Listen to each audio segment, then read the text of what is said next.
focus on partnering with families from day one, building relationships that support student success.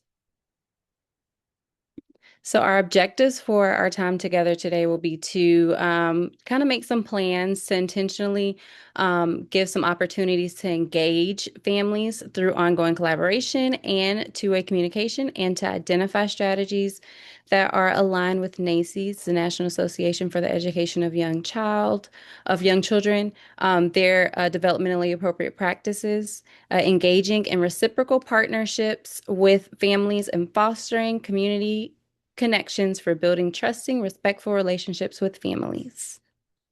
You can go ahead. I wanted to start off with talking about, some of the guidelines that the National Association for the Education of Young Children um, gives us to support us in our efforts to build relationships with families. And so they created some developmentally appropriate practices that we can use to kind of guide us through the beginning of the school year all the way to the end. And so as educators, it's important that we are proactive in establishing respectful, reciprocal relationships with families, because being respectful and considerate when it comes to parents and families, preferences and concerns, it just makes collaborative relationships run more smoothly. So think about, the last time you invited parents and families in your schools or classrooms, because I know that after, with COVID, we kind of shut things down, but since then, have we really been trying to make sure that parents and families are invited in some kind of way back into the classrooms? So think of ways that you can do this more often as the school year is starting, and phone calls may not be the best option for some families. So email may not be the best option either. So think about ways that you can be creative in meeting that family's needs, or just learning about the best way to communicate with the families that you have. Also, acknowledge a family's choices and goals for their child, and respond with sensitivity and respect to their preferences and concerns. So we may not know or understand the reasons why families or parents may make some decisions or have some thoughts about their child, but try your best to acknowledge their choices and goals, and while also, sharing your knowledge, the knowledge that we've, worked for. And welcome family members in the setting and create multiple opportunities for family participation, no matter how the family dynamic looks. And also work in collaborative partnership with families. You can go ahead. Also, they say that educators should learn about the community in which they work, because we don't always live in the communities that we work. I remember working like 45 minutes from my house, so I didn't really know about the city. And it was a small rural town, and I didn't know much about the city, but I really tried when I had opportunities to involve myself in the community so that I can learn about the communities that I'm serving. So maybe make that a more intentional effort as you're trying to build relationships with your families and your students or children that you are in relationship with. Educators should also involve families as a source of information about the child, because they're the experts. They know the child the best. Even though we spend a lot of time with the children, it's important that they feel like they're a part of the process and decision making, because they are, and they should be. And also share your knowledge of the child and understanding of child development with families. So, it's important that you build the relationship, build a, respectful relationship, collaborative relationship, so that when we have things to share that has to do with the child's education, or, things that we know about child development, it is received very well. And that has to do with that first principle that I mentioned in the first place, which was be proactive in establishing that respectful, reciprocal relationship with families and parents. You can go ahead. Also, the National Center for on Safe, Supportive Learning Environments, they have a lot to say about relationships between school and home. And evidence has shown, and research has shown, that school family community partnerships help improve academic outcomes. And I think we would all agree with that. And parents who do not speak English may be unfamiliar with expectations for American school involvement.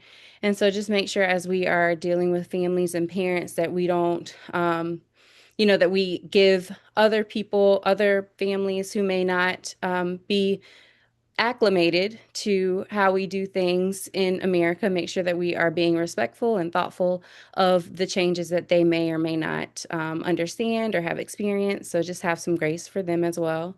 And implementing family and community engagement priorities and strategies early on provides a foundation for future engagement. So starting from day one, starting from preschool, starting from the moment that a child is in other people's care other than their parents, it's important that we make family and community engagement a priority.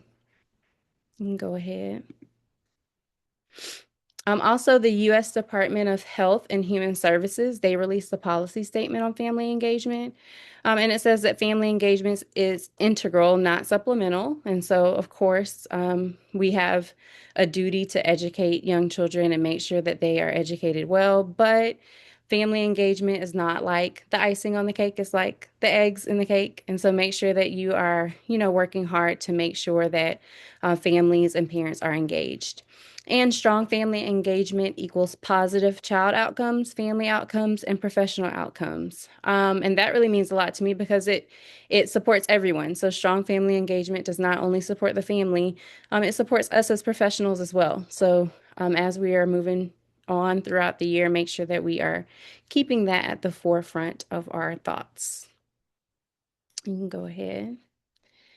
And here are some principles of effective family engagement, the continuity and consistency. So, in the same way that we try to be consistent in our classrooms and schools, we want to make sure that we are consistent with family engagement and we make that a priority, as I've said before. And then making sure that our relationships are respectful and trusting, because that's the only way that it can become collaborative is if we work to gain the trust and show that we're interested in our families and building a partnership with them. Goal-oriented relationships. As we are educating students and children, we want to make sure that we have some goals for them and we share them with the family. And the family also has input in giving us some things that their child could work on at home or things that they're concerned about when it comes to goals. Building staff capacity should also be something that's important because you want to make sure that the staff is able to and knowledgeable about the expectations and the culture that's expected when it comes to family engagement and working collaboratively with families. And so you have to build the capacity of the staff so that that can run smoothly like a well-oiled machine. Support family connections and capacity as well. And so make sure that, you know your families and know what they can and can't do, and know what they're used to and what they're not used to and where they need support and where they don't need support. And the only way that you can know where your families need support is if you know them. So it's important to try to build connections from the very start. Relationship with community partners, not only because community partners can really be supportive in our efforts, like if you have a family event or if you have things at the school, but it's just great to be involved in the community as a school system or as a teacher, or educator, whatever your role is. It's great to have those community partners on your side as well. And continuous learning and improvement is really important because we all see new families every day. We get new students in our buildings every day, or they're just new family members who may come into the mix because family dynamics can change in a second. And so making sure that we are open-minded when it comes to learning and improvement, and making sure that we are receptive of the improvement that we could get, or that we can receptive of the improvement that we can make when it comes to family engagement. That's important as well. You can go ahead. So how do we feel about families? And if you want to, reply to this in the chat, you're welcome to. You can share if you choose to. But this is just like a time to think about how we feel about families. And I really took some time thinking about how I feel because I think some of these things are just natural, and it just happens. It's just like unnoticed bias that you may have that has happened, and how can we improve upon these things? So when interacting with families, how do we feel about family structure, parental age and education, family culture, parenting beliefs and styles, and communication styles? And has any of these ever impacted your behavior toward families? And I can say yes. I can say that, some of these things have. And as I look back and think about how I could have bettered some of my relationships with families, if I would have taken some more time to be more intentional and thoughtful, then some of these barriers wouldn't have happened when it came to communication with families.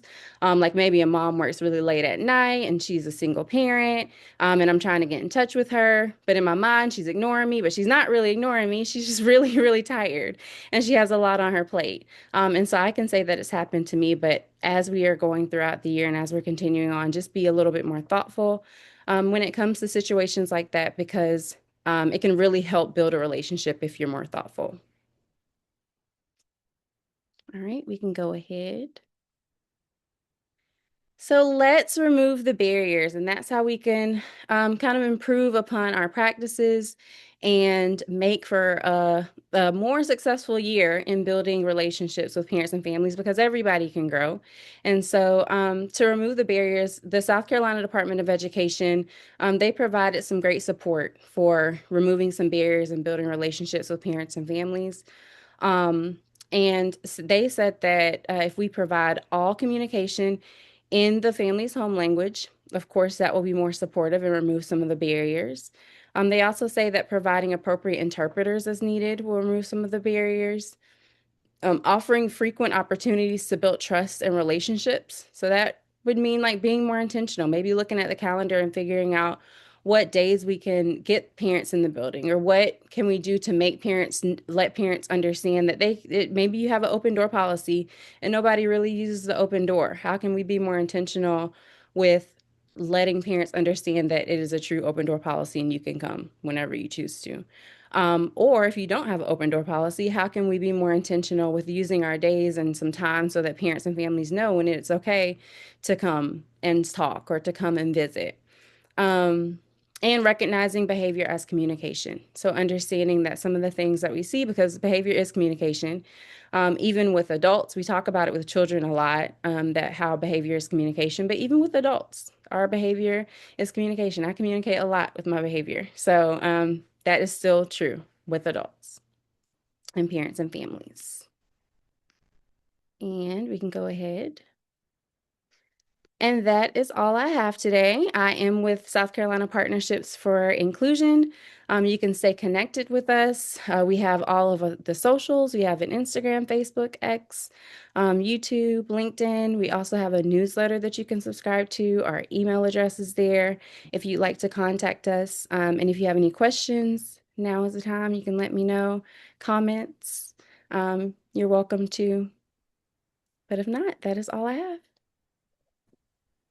All right. Thank you so much, Joe. We appreciate you presenting today. And so just kind of pause for a minute and see if we have any questions. You can either raise your hand or you can take yourself off mute or pop it in the chat if you have any questions.